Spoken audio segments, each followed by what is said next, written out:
আপনারা জানেন প্রতিদিন বাংলাদেশের বিভিন্ন জায়গায়, আগে এলাকায় মাহফিল করছি, একই এলাকায় কষ্ট কম হয়েছে। এখন একটা মাহফিল এই প্রান্তে আর একটা ওই প্রান্তে, সবকিছু মিলিয়ে দিনের বেলার প্রোগ্রামগুলো অত্যন্ত কঠিন। রাতের 3টা প্রোগ্রামের সমান দিনে একটা মাহফিলে কষ্ট হয়। এটা আপনারা ফিল করবেন না কেন? এই জন্য যে আপনারা তো এই জগতে নেই।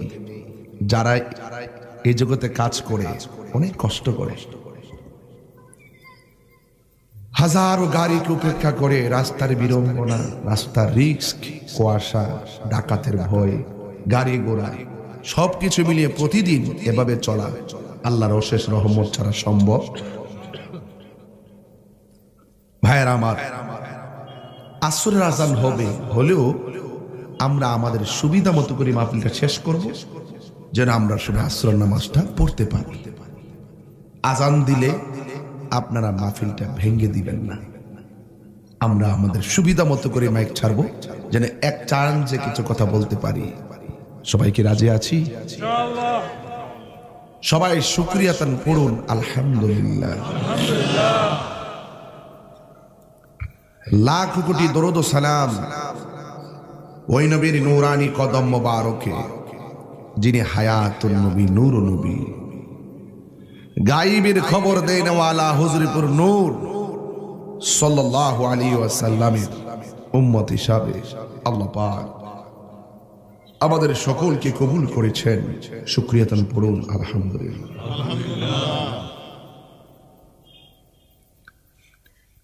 এই দুনিয়াতে আল্লাহ আমাদেরকে পাঠিয়েছেন, আমরা চলবো, আমরা দাঁড়াবো, আমরা একটু শুইবো। যেই জন্য আল্লাহ পাক আমাদের জন্য জমিনটাকে বিছানা বানাই দিয়েছে।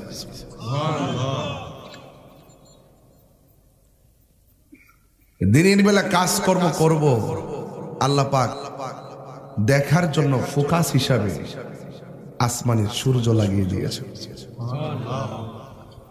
রাতে একটু আরাম করব, চাঁদের গায়ে স্নিগ্ধ আলো দিয়েছেন, একটা কালো দাগ দিয়ে মূল আলোটাকে একটু স্তিমিত করে দিয়েছেন, যেন বান্দার ঘুমে অসুবিধা না হয়। স্নিগ্ধ আলো দিয়েছেন। এই প্যান্ডেলটা করলাম, কতগুলা খুঁটির প্রয়োজন হলো। আল্লাহ পাক আসমানটা বানাইছে, একটা খুঁটির প্রয়োজন হয় নাই। আল্লাহকে চিনতে গেলে আমার বাড়ি যাওয়া লাগবে না, লন্ডন আমেরিকা যাওয়ার কোনো দরকার নাই। শুধু গলা থেকে মাথা পর্যন্ত একটু চিন্তা করেন। আল্লাহ বলছেন খলাকতু বিয়াদাইয়া, আমি আল্লাহ বান্দার চেহারাটাকে আমি আমার পছন্দ মতো বানাইছি। আপনার চেহারা আমার সাথে মিলে না, এটা দেখা যায়, বোঝা যায়। আপনার নাকটা আমার নাকের সাথে মিলে না, দেখা যায়, বোঝা যায়। আপনার চোখটা আমার চোখের সাথে মিলে না, দেখা যায়, বোঝা যায় পরিবর্তন। কিন্তু গলার ভিতরে যে একটা বাঁশি আল্লাহ দিছে, এটা দেখা যায় না, এটা শোনা যায়। কেমন কারিগর আমার মনি, একটা কণ্ঠের সাথে আর একটা কণ্ঠ মিলে না। আপনার একটু চিন্তা করা উচিত, সে আল্লাহ আমাদেরকে কেমন করে বানিয়েছেন। এই মাথাটা আছে না, মাথার ভিতরে এমন যন্ত্র, এমন রগ দিছে, রগের যে পেশটা কয়েক লক্ষ কিলোমিটার লম্বা। এই রগের পেশ, শুধু পেশ, এই ব্রেইনটা যে পেশ দিছে এই মাথাটার উপরে, কয়েক লক্ষ কিলোমিটার লম্বা, মিলিয়ন পার হয়ে যায়।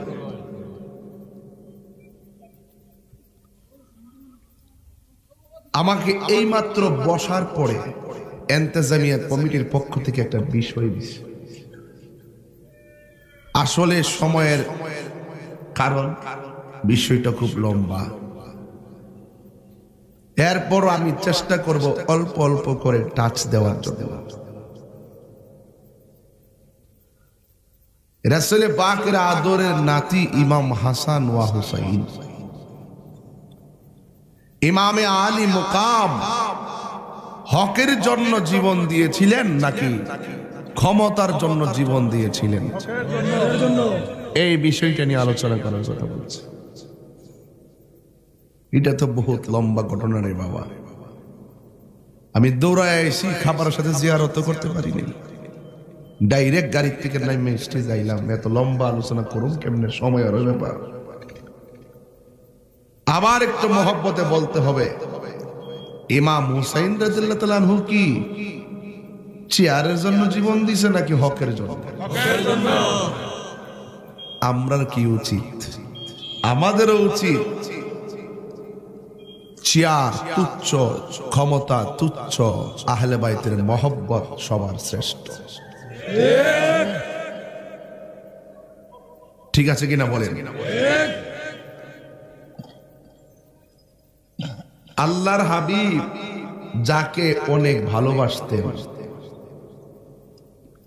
যাকে আদর করে ঠোঁটে চুমা দিতেন, এই বিয়াদব মুনাফিকের গোষ্ঠীরা সেই হাসানকে এই ঠোঁট দিয়া বিষ পান করাইয়া শহীদ করে দিল। গলায় বারবার চুমা দিয়েছেন। ওই বিয়াদব মুনাফিকের গোষ্ঠীরা সেই হুসাইনের গলায় ছুরি চালায়া শহীদ করে দিয়েছে। তার মানে একটা কথা ক্লিয়ার হয়ে গেল, মুসলমানদের সবচাইতে বেশি ক্ষতি করছে মুনাফিক মুসলমানরা। এখনো বাংলাদেশে তাই চলছে, এখনো বিশ্বে তাই চলছে। ইহুদি খ্রিস্টানরা টাকার লোভে ফালাইয়া মুসলমানদের ভিতরে ঢুকাই দিছে গন্ডগোল। আর না হয় মুসলমানের ঘরে জন্ম নিয়া কখনো বলতে পারত না বানর থেকে মানুষের সৃষ্টি হয়েছে। আগুন লাগাই দিছেন মিয়া দেশটা। এগুলা দেশের ভাবমূর্তি নষ্ট করতে লিখতেছে, এগুলা সরকারের ভাবমূর্তি নষ্ট করতে লিখতেছে। আমার মনে হয় এই সমস্ত বিজ্ঞানীরা, তারা যারা এই সমস্ত কথাগুলো লিখতেছে, তাদের কোমরে একটা ভিন্ন জোর আছে। এই জোরটাকে সকলে সম্মিলিতভাবে প্রতিহত করতে হবে। এই মুনাফিকরাই, ওরা সম্প্রীতির কথা বলবে, ওরা শান্তির কথা বলবে, মাঝে মাঝে ধর্মের এমন কিছু বিষয় নিয়ে ঢুকাই দিবে, একটা সাম্প্রদায়িক উস্কানি দিয়ে আপনার সাথে আমাকে লাগাই দিবে। এরপরে আমরা ফোকাসে আসব, ওরা ঘরে বসে একটা বিতর্কিত লেখা লিখে দিবে, আর আমরা ফোকাসে এসে আন্দোলন করব, আর এটারে হাইলাইটস করবে, হাইলাইটস করে আমাদেরকে প্রশ্নবিদ্ধ করবে। কথা বলেন ঠিক না বেঠিক? মাননীয় প্রধানমন্ত্রীকে বলবো, যারা বলেছে, যারা লিখেছে, কোন ইন্ধনে লিখেছে, কোন ইন্ধনে বলেছে, কোন যুক্তিতে বলেছে, কোন দলিলে বলেছে, আপনি তা তদন্ত করুন। আমার কোমলমতি শিক্ষার্থীদের, সেই শিক্ষার্থী ছাত্র জীবনের আবেগকে নিয়ে খেলার সুযোগ কাউকে দেওয়া হবে না। আমরা চাই প্রধানমন্ত্রী হস্তক্ষেপে পাঠ্য বই থেকে ডারউইন বিবর্তনের যে মতবাদ, এই মতবাদকে উড্ডু করে শান্তির লক্ষ্যে আবারও সংশোধনী বার্তা আমাদের ছাত্রের হাতে তুলে দেওয়ার জন্য। এভাবেই যুগে যুগে যুগে যুগে ইসলামের বিভিন্ন ক্ষতি করছে মুনাফিকরা। কারা? মুনাফিকরা। মুসলমানদের আকীদা হলো আদম আলাইহিস সালাম থেকে মানুষের সৃষ্টি, আদম আলাইহিস সালাম থেকে মানুষ হয়েছে, মানুষের ক্রমধারা এসেছে, বানর থেকে নয়। কেবলমাত্র যাদের জন্ম বানরের ঘরে, তাদের পক্ষে সেই কথাগুলো বলা শোভা পায়।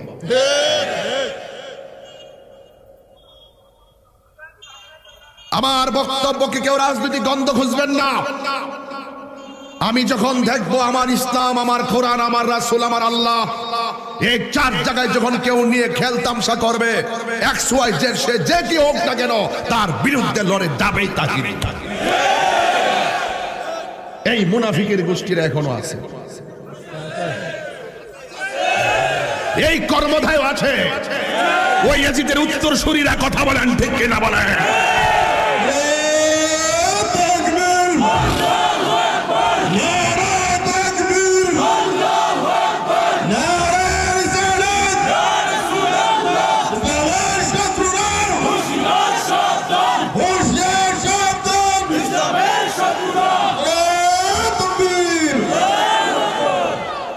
ডারউইনের মতবাদ, তার যে সে যে বক্তব্য লিখেছে বা বক্তব্য দিয়েছে, তার যে অভিমতটা শুধুমাত্র মুসলমান ধর্মের সাথে সাংঘর্ষিক না।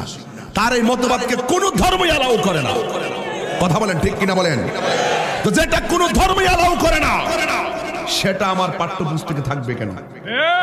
আমার এই প্রজন্মকে সেই বিভ্রান্ত ধারণা দেওয়া হবে কেন? মাননীয় প্রধানমন্ত্রী, আপনি অনতি বিলম্বে এগুলোকে পাঠ্যপুস্তক থেকে দূরে সরান। এগুলো দেশের ভাবমূর্তি এবং আমাদের ধর্মীয় চেতনা যে ভাবমূর্তিকে নষ্ট করার জন্য তারা এক এক সময় একটা লিখবে, লিখে ছাত্রদের হাতে তুলে দিবে বিভ্রান্তিকর লেখা। আমরা সবাই যখন ধরবো তখন তারা বলবে আই এম সরি। এগুলো চলবে না। তাকে দায়িত্ব দেন। যারা গোটা জাতির দায়িত্ব নিয়ে কথা বলবে, তারা সরি বলবে কেন? তারা 100 বার সচেতন হয়ে লিখতে হবে। কথা বলেন ঠিক না বেঠিক? এই ডারউইন মতবাদ সপ্তম শ্রেণীর সেই বিজ্ঞান ইতিহাস বই থেকে মুছে ফেলে সুন্দর সংশোধনী দেওয়ার জন্য, আমার ছাত্রের হাতে সুন্দর একটি বার্তা তুলে দেওয়ার জন্য ওই মতবাদকে ডিলিট করে আমাদের হাতে পরিচ্ছন্ন সংশোধনী লেখা পাঠ্যপুস্তক তুলে দেওয়ার জন্য মাননীয় প্রধানমন্ত্রীর হস্তক্ষেপ কামনা করছি। ভাইয়েরা আমার, আমরা বলতে চাই, আমরা কি হুসাইনি মুসলমান নাকি ইয়াজিদি মুসলমান?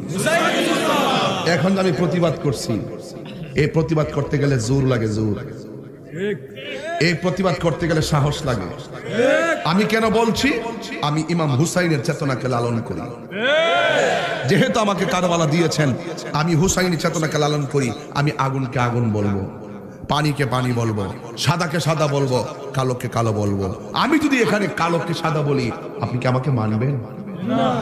তাহলে আমাকে বলার সময়, যেহেতু আমি ফোকাস, যেহেতু আমাকে আপনারা ফলো করেন, যেহেতু আমার সামনে 10,000 লোক, আমাকে কথা বলতে গেলে ওই কথাই বলতে হবে যেটা ছোট থেকে বড় পর্যন্ত মানতে বাধ্য হবে। আমি কি বানিয়ে কিছু বলতে পারবো? চেয়ারম্যান সাহেব কি বানায় কিছু বলতে পারবে? ইসলামের বাইরে কথা বলতে পারবে? অথবা অসামঞ্জস্যপূর্ণ কোনো কথা বলতে হবে? পারবে? কেন পারবে না? তিনি জনগণের প্রতিনিধি। তিনি এমন ভাবে কথা বলবেন যে কথাগুলো ছোট থেকে বড় পর্যন্ত সম্মানের সাথে গ্রহণ করবে। কথা বলেন ঠিক কিনা? এই কারবালার ঘটনা, বিয়োগান্ত ঘটনা, এগুলো এত সহজে দিনের বেলা ওয়াজের বিষয় না। এগুলো দিবেন রাত্রে 11টার পরে। মানুষ নীরব থাকবে, কেউ হাঁটাচলা করবে না, চোখের পানি ফেলে গড়ে গড়ে কান্না করবে। এগুলো হলো অনেক বুঝার জিনিস। এই জন্য আমি যেহেতু কারবালার চেতনাকে লালন করি, একটা সৎ একটা মিথ্যার বিরুদ্ধে প্রতিবাদ দিয়ে ওয়াজ শুরু করলাম ইনশাআল্লাহ। আমার যুবক ভাইয়েরা, আমার মুরব্বী বাবাজিরা, হাজার হাজার মানুষ এই কুলাউড়া, কর্মধাপ, মৌলভীবাজারের বাবারা, আপনারা যারা এসেছেন, আল্লাহ রাব্বুল আলামিন কোরআন কারীমের মধ্যে বলেছেন, আমাকে যদি প্রশ্ন করেন তাহিরি হুজুর কারবালা কেন হলো, আমি এক কথা উত্তর দিব কোরআন থেকে, যা আল হাক্কু ওয়া সাহাকাল বাতিল ইন্নাল বাতিলা কানা যাহুকা। আল্লাহ রাব্বুল আলামিন বলেছেন, সত্য সমাগত, মিথ্যা দূরীভূত, অন্যায়ের কাছে মাথা নত করা যাবে না। ইমাম হুসাইন শিক্ষা দিয়েছেন, অন্যায়ের কাছে মাথা নত করবে না, বীরের মতো লড়ে গিয়ে জীবনটা দিয়ে দিবে। এটাই হলো কারবালার আসল শিক্ষা। কথা বলেন ঠিক কিনা? আমার নবীর নাতি ইমাম হাসান রাদিয়াল্লাহু তাআলা আনহুকে ওরা বিষ পান করালো। ছোট ভাই যায় বলতেছে, ও বড় ভাই, বুকের মধ্যে হাত দিয়া যন্ত্রণায় ভুগতেছেন, তার কারণটা কি? বুকে কোনো ব্যথা আছে নাকি? তিনি বলছিলেন, ভাই আমার বুকে কোনো ব্যথা নাই, আমার মনে হয় ওরা খাবারের সঙ্গে বিষ মিশাইয়া দিছে। কারে বিষ মিশাইছে? নবীর আওলাদ, যিনি জান্নাতের সর্দার,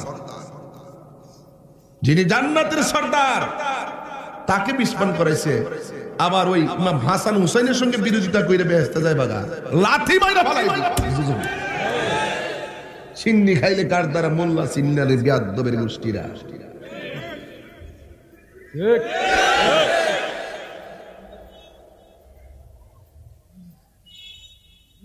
মারে লাথি মারে, বিকালবেলা ফুল দে। আমার মা জান্নাতে টিকেট। এই জবান এ দিন এক হইছে, এইটা ঠিক আছে, এটা ঠিক নাই, এটা ঠিক আছে, এটা ঠিক নাই, এটা মুনাফিক নাম্বার 1। ভাই আমার কেমন জানে লাগে। ইমাম হুসাইন বলে, ভাই কি হয়েছে? আমার মনে হয় খাবারের সাথে আমাকে বিষ পান করাইয়া দিয়েছে। তখন ইমাম হুসাইনের কণ্ঠে কবির ভাষায় এভাবে ভেসে এসেছে, ও ভাই কোহে একবার শুনি, কে তোমারে খাওয়াইছে জহর, রাসূলের পরানি রে। হাইরে আমার সোনার চন্দ্রমণি। ছোট ভাই কয় বড় ভাই রে, ও ভাই কেমনে যাও লিয়া, আজকে থেকে কান্দিয়া আমি বাইহারা হইয়া রে। হাইরে আমার সোনার চন্দ্রমণি। আল্লাহ বলে ও জিবরাইল যাও না রে চলিয়া, 70,000 ফেরেশতা নামাও জানাজার লাগিয়া রে। হাইরে আমার সোনার চন্দ্রমণি। জোরে জোরে কি আল্লাহু আকবার বলা যাবে না? হাইরে আমার বাবা, ও কর্মদার বাবা, ও কুলাউড়ার বন্ধু, নাই নাই ইমাম হাসান নাই। কবুতরের জোড়ার মতো দুইটা ভাই। হিন্দু ঘটনাটা ঘটাইলে মনটায় বুঝ দিতাম, খ্রিস্টানরা ঘটনাটা ঘটাইলে মনটায় বুঝ দিতাম, অন্য কেউ ঘটনাগুলা ঘটায় নাই। মুসলমান দাড়িওয়ালা টুপিওয়ালা যুগে যুগে মুসলমানরাই মুসলমানদেরকে বাস দিছে, কথা কোন ঠিক কিনা? দেখবেন তাহিরির বদনাম কোন হিন্দুরা করতো না, সব হিন্দু এসে ওয়াজ শুনে, সব হিন্দুরা এসে ওয়াজ শুনে আমার ওয়াজে। বহুত হিন্দুরা ওয়াজ শুনে মুসলমান হয়ে গেছে। আমরা কি জোর করে আনছি? রাষ্ট্রীয় নিয়ম কানুন এফিডেভিটের মাধ্যমে ওরা এসে স্বেচ্ছা বলছে হুজুর ওয়াজ ভাল লাগছে, ইসলাম ধর্ম শান্তির ধর্ম মনে হয়, আমি মুসলমান হতে চাই, হয়ে গেছে। আর দোকানে পাটে হাটে ঘাটে বাজারে ম্যাক্সিমাম বদনাম করে এই মুনাফিকের গোষ্ঠীরা। সবচেয়ে বড় ক্ষতি করছে, আমি যে এলাকাতে ওয়াজ করতে আসি, আজ পর্যন্ত কি শুনছেন যে আমি কোন পীরের বিরুদ্ধে ওয়াজ করছি? কোন হুজুরের বিরুদ্ধে ওয়াজ করছি? এরপর দেখবেন এক শ্রেণীর মুনাফিকরা ভালো দেখতে পারে না। কি দেখতে পারে না? ভালো দেখতে পারে না। হাটে ঘাটে বাজারে বৈশা তাহিরির বিরুদ্ধে বদনাম করতেই আছে। আমাদের কিছু আসে যায় না। আমরা হুসাইনি পতাকা হাতে নিয়েছি, তোমাদের লাল চক্ষুকে ভয় করে কথা বলবো না। দুই হাত তুলে বলো ঠিক না? আমার সঙ্গে বাড়িতে চলো, বাড়িতে গেলে তোমাকে রাত্রে রাখবো, সকালবেলা কাফেলা ধরাইয়া দিব, তোমরা চলে যাইবা। মনের ভয় গোপন রেখে বাড়িতে চলে গেছে। বাড়িতে যাওয়ার পরে মহিলা তাদেরকে সুন্দর করে খাওয়া দাওয়া করালো, মাথায় তেল দিয়ে দিল, পায়ের নিচে ঠসা পড়ে গেছে, মাথার চুল দিয়া ওই ঠসার ভিতরের বালুগুলো আস্তে আস্তে বের করে দিয়েছে। আরেকটা শাড়ি কাপড় দিয়ে আলাদা তারে শোয়ার জন্য ব্যবস্থা করে দিয়েছে। আর ওই দিক দিয়ে রাতের বেলা ওই মহিলার স্বামী আসলো বাড়িতে, আইসা ডাক দিয়া কয় তাড়াতাড়ি ওজুর পানি দাও। তাড়াতাড়ি গোসলের পানি দাও, গোসলের পানি দিল। তাড়াতাড়ি খাবার দাও, খাবার দিল। তাড়াতাড়ি শুইয়া যাও, শুইয়া গেল। স্ত্রী ডাক দিয়ে কি ব্যাপার, কোনোদিন তো এত তাড়াহুড়া করেন নাই, আজকে এত তাড়াহুড়া কেন করতেছেন? ডাক দিয়া বলে, জানো না আমরা বহুত কষ্ট করছি জীবনে, আজকে বড় একটা অফার পেয়েছি। এই এলাকায় নাকি ইমাম মুসলিমের 2টা ছেলে আছে, এই 2টা ছেলের যদি দইরা নিতে পারি রাজার কাছে, গভর্নরের কাছে, তাইলে আমাদেরকে বিশাল বড় স্বর্ণ মুদ্রা উপহার দিবে, আমাদের আর কাজ করে খেটে খাওয়া লাগবে না। মহিলাটার ভিতরে একটা চিপ মাইরা উঠছে, ডাক দেখে, ঠিক আছে আপনি ঘুমান, আমি সকালবেলা তুল্লা দিব। একটা কথা মনে রাখবেন, যারা লোভে পড়ে যায় তাদের খাওয়ানো ভাল লাগে না, যারা লোভে পড়ে যায় তাদের চোখে ঘুম আসে না। কথা বলেন ঠিক কিনা? এবার তার চোখের মধ্যে ঘুম আসে না। ওই মুহূর্তে ওই লোকটা যখন ঘুমাইতে পারে না, ইন দি মিন টাইমে হঠাৎ করে গভীর রজনীতে একটা ভাই স্বপ্নে দেখতেছেন ইমাম মুসলিম রক্ত মাখা গলা লইয়া 2টা হাত বাড়াইয়া দরজায় দাঁড়ায় রইছে। এমন ভয়ঙ্কর স্বপ্ন যখন দেখছে রে আমার কর্মধার বন্ধুরা, ও আমার কুলাউরার বন্ধুরা, কি বলবো দুঃখের কথা। হঠাৎ করে ঘুমের ঘরে ভয়ঙ্কর স্বপ্ন দেখলে লাফ মাইরা উঠে, ঠিক কিনা কোন? লাভ মাইরা উইটা গেছে। ওই মুহূর্তে স্বামী ডাক দিয়া কয়, হারে চোখে কি ব্যাপার, আমার ঘরের মধ্যে বাচ্চার কান্নার আওয়াজ কোথায় থেকে আসলো? স্ত্রীটার কলিজাটা ঠাস করে মোর্চা মারছে। ডাক দিয়া কয়, না মনে হয় বাইরে কেউ চিৎকার পেরেছে। লাভ মাইরা উইটা গেছে, বাহিরে ঘুরে দেখলো বাহিরে নাই, ঘরের ভিতরে আইসা দেখে একটা ভাই আরেকটা বাইরে জড়াইয়া দইরা মুখের মধ্যে হাত দিয়া কবুতরের বাচ্চার মতন থরথর করে কাঁপতেছে। আরে সে কয়, এতদিন আমি কোথায় খুঁজলাম, আমার নসিব বড় ভালো, আমার ঘরের মধ্যেই তো তারা পড়ে রইল। মাথার চুলের মধ্যে এমন ভাবে ধরলো, ধরে টাইম না ঘর থেকে বের, রুম থেকে বের করতেছে। বড় ভাইকে ছোট ভাই ডাক দিয়া কয়, ভাই এই লোকটা কেডা গো? জীবনে আমাদের মাথার চুলের মধ্যে আমার আম্মা মাথার চুলগুলোকে আঙ্গুলগুলোর চিরুনি বানাইয়া মাথা আশ্রাইয়া দিছে, এই চুলের মধ্যে এত জোরে তো কেউ ধরে নাই। এই লোকটাকে আমার চুলের মধ্যে আমরা টান দিয়া কেন ধরলো? কথা কইস না রে ভাই, কথা কইস না।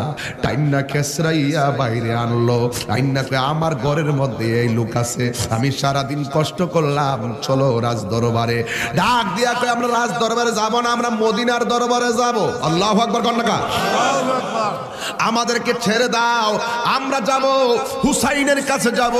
আমার বাবা যেমনে জীবন দিছে আর আমাদের মাথায় যেমনে ধরা হয়েছে, ইমাম হুসাইনকে যেন এইভাবে তারা কেউ কষ্ট দিতে না পারে, এই জন্য হুসাইনকে বাবা চিঠি লিখেছে, তিনি চলে আসলে তোমরা তার সঙ্গে আচরণই করবে। আমাকে ছেড়ে দাও, আমি যাব হুসাইনকে না করার জন্য। এবারই ওই হারেসে কয়, না না তোমরা গেলে আসবে না। ওই 2টা সন্তান ডাক দিয়ে বলে, নবীর আওলাদের আওয়াজ আর খেলাফ করে না, জোরে কি সুবহানাল্লাহ বলা যাবে না? আমাকে ছেড়ে দাও। এই কথা বলার পরে ডাক দিয়া বলেন, না তোমাকে ছাড়লে আমি পুরস্কার পাবো না, বড় একটা অফার খতম হয়ে যাবে, তোমাকে ছাড়া যাবে না। এই কথা বলার পরে 2 বাইরে ধাক্কা মাইরা মাটির মধ্যে ফালাইয়া দিল। ওই ইমাম মুসলিমরা যেমনে গলায় ছুরিটা চালাইলো, ঠিক এইভাবে গলার মধ্যে ছুরিটা যেন চালাইয়া দিবে। কয়ে তোমরা যদি এমনিতে না যাও, মেরে তোমাদের মস্তক রাজ দরবারে নিয়ে যাব। কয় যদি তাই হয়ে থাকে, যদি যাইতেই না দাও, যদি তাই হয়ে থাকে, গলা যদি কেটেই ফেলবা, কথা একটু সময় দাও। এই ময়দানে আল্লাহর জমিনে 2টা সেজদা দিয়া আল্লাহর কাছে অভিযোগটা কইরা যায়, আমি 2 রাকাত নামাজ পড়বো। হিসাব মিলাইয়া দেখেন ইমাম মুসলিমও কয় 2 রাকাত নামাজ পড়বো, ওনার ছেলেও কয় 2 রাকাত নামাজ পড়বো।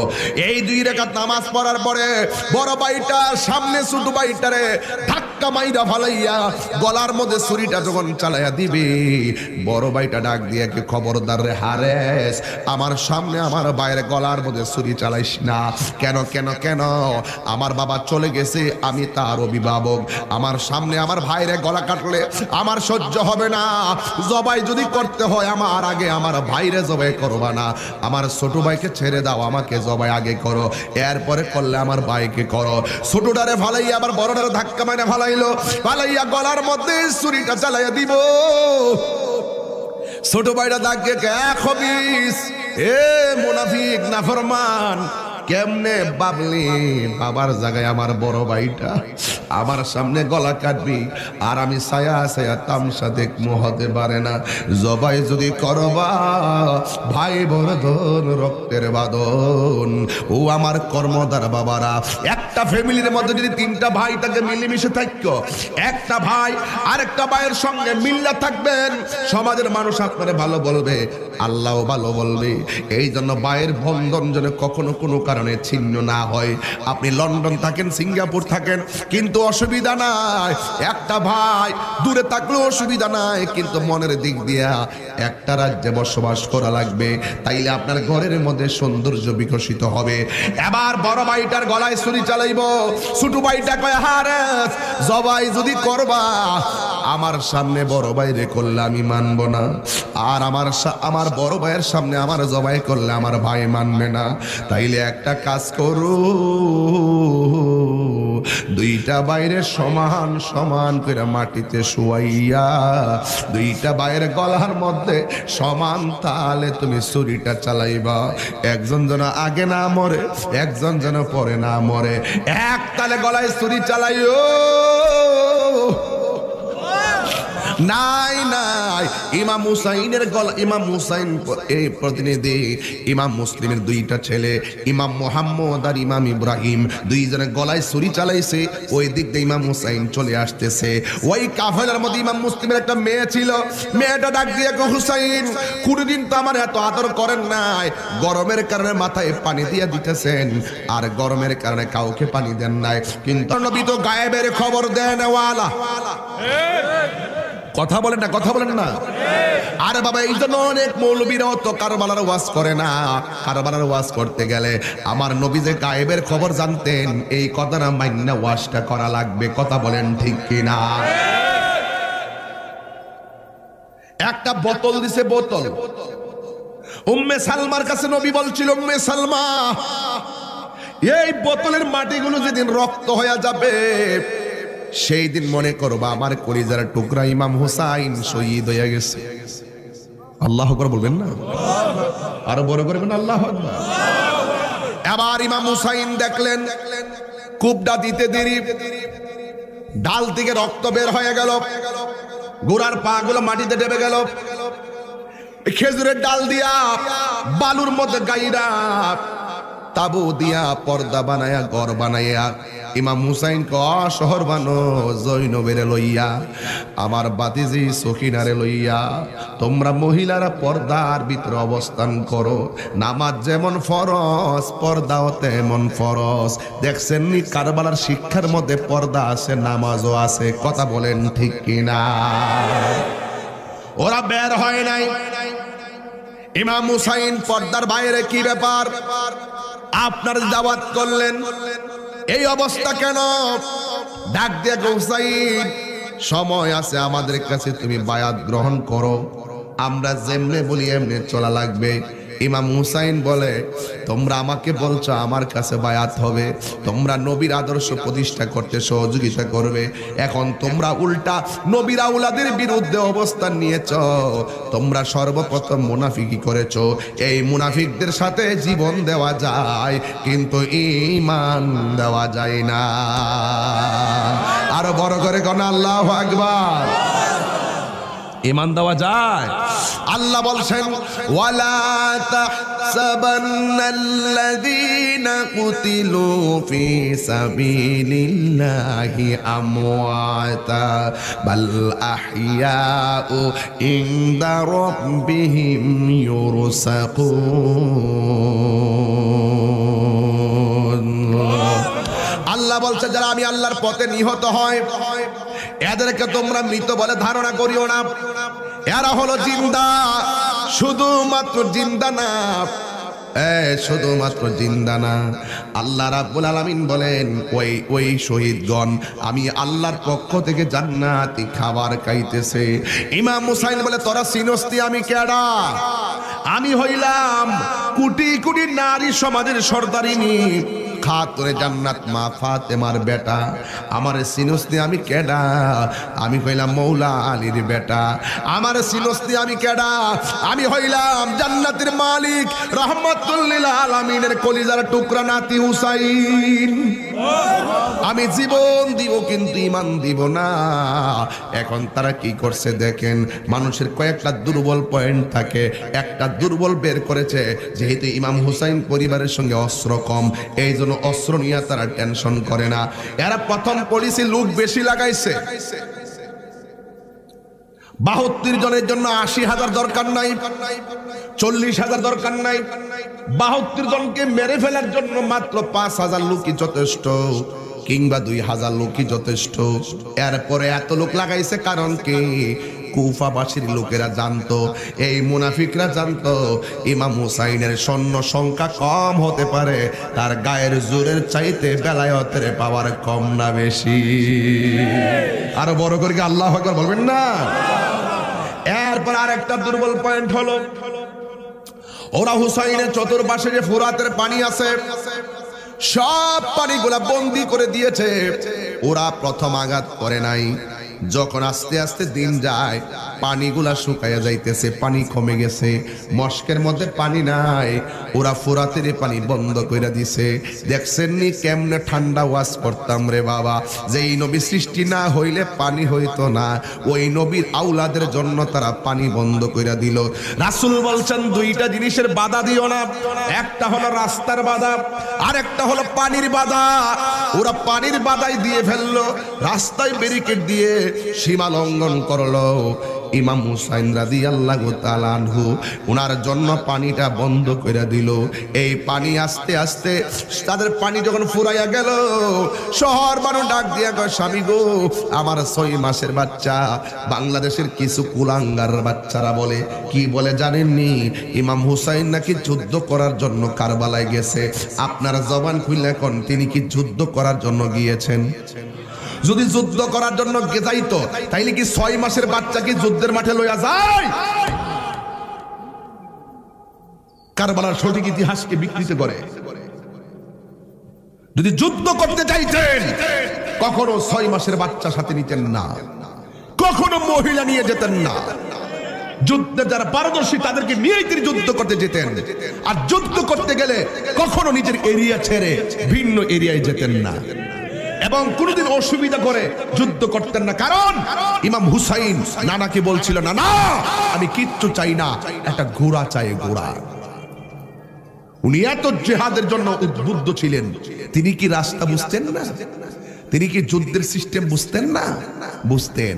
যদি যুদ্ধ করতে যেতেন তিনি শুধু একটা তলোয়ার নিয়ে যেতেন না, কুশবদ্ধ তলোয়ার ছাড়া কিছুই সাথে ছিল না। কোথায় আর কোথায় চলে গেছে পায়ে হেঁটে। আমার যুবক ভাইরা, অনুরোধ রইল আপনাদের কাছে, আমরাও হুসাইনের পক্ষে থাকতে চাই কি চাই না? কারা কারা থাকতে চান 2 হাত তুলে দেখাবেন। নারে তাকবীর,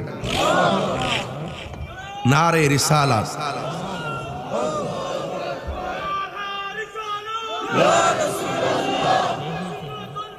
জিন্দাবাদ, জিন্দাবাদ।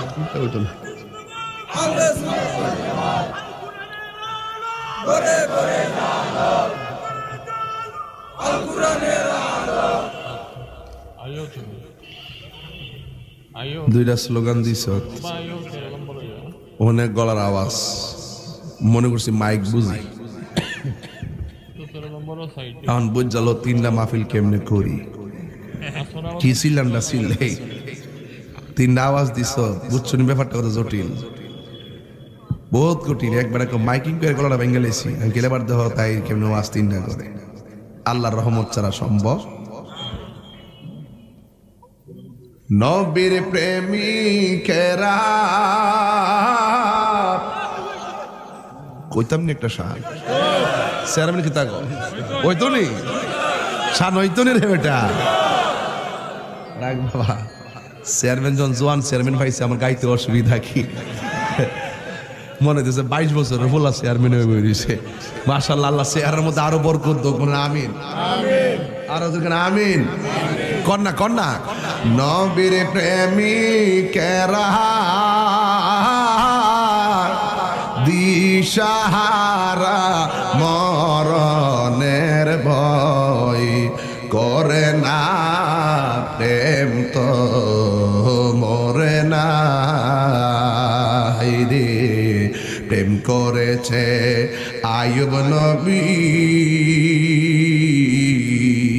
যার প্রেমে রহিমা বিবি গো ওরে 18 সাল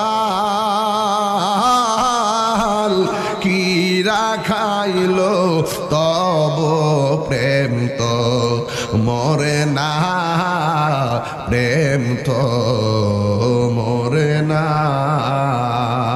রে প্রেম করেছে ইব্রাহিম নবী নমরুদের আগুনে ফেলি গো ওরে আগুন হইল ফুল বাগিচা পশম নবীর জ্বলে না প্রেম তো মরে না নবীর প্রেমিকেরা দিশাহারা মরণের ভয়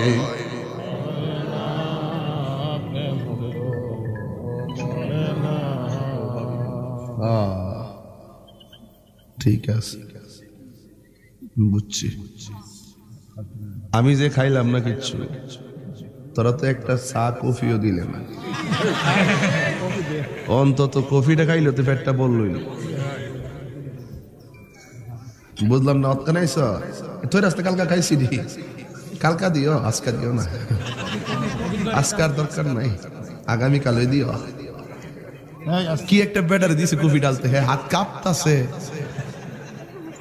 পুরা কাঁপতাছে দেন না এ বেটা কাঁপিস না দে রাখ এটা রাখ আসলে দিনের বেলা মাফি তো চেয়ারম্যান সাহেব আর দৌড়াই আইসি না বুঝেন না আর আই কি ওয়াস্তি লাউন যা মোটর সাইকেল ডাইরেক্ট স্টার্ট মারে দন যা এটা আস্তে আস্তে গিয়ার ফালায় টানো লাগে না গাড়ি কি হুট করে স্টার্ট মারে আমি তো আয়ে হুট করে স্টার্ট মারে দিছি এর লাগে অ্যাক্সিডেন্টের হতে যেতেছি তোমরা চিল্লে লাভ খাইতে পারবো না হ্যাঁ কফি তো কি রে তোর কেমন জানোস রে এটা পুরো ভাইরাল হয়ে গেছে না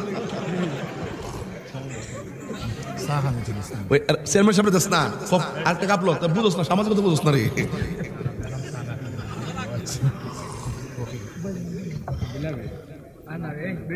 তোর দিন লুল পড়তেছ রে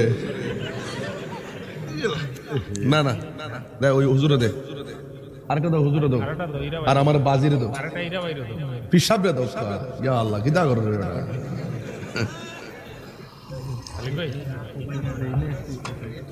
আল্লাহ আল্লাহ আল্লাহ কবুল করো আচ্ছা আসেন তো না বাজান আমি যে ওয়াজ করছি যতক্ষণ কথা বলছি একটা কথা কি লাইন ছাড়া বলছি এখন কফি খাওয়ার কথা কইছি এটা যদি লাইন ছাড়া মনে করেন করেন ঘা আমার কোনো অসুবিধা আর তাহিরিতে একটু ডাইনবাম কই না কইলে আমার কাছে ভালো লাগে না কিছু আইসে না হইলে তো জিও হালি কইলে চলতো না হকের জন্য জীবন দিতি কথা কর ঠিক না